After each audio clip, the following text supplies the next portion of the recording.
Marketers are invading the metaverse. We've known for a while that virtual land is expensive. For example, instead of buying 6 average homes in America, someone chose to buy this virtual house for $2.4 million. But big brands are showing us that it might not be that dumb. Marketers are realizing that clever experiences at scale could be an effective ad format. For example, Miller Lite is opening a virtual bar where users can pour themselves virtual drinks. Tommy Hilfiger is getting involved in a virtual fashion show, and Gucci has even bought virtual land to open a virtual store.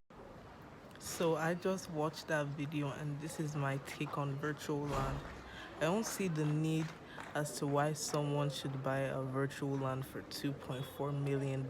Like, I can get that virtual land is expensive because of the hype around it, but I don't see why you need to spend $2.4 million on land when you can just buy real one.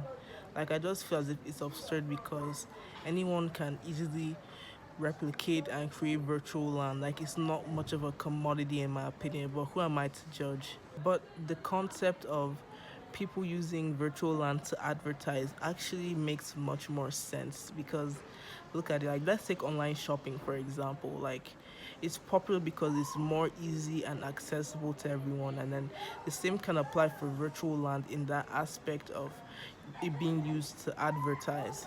But tell me, what do you think about virtual land? Comment below.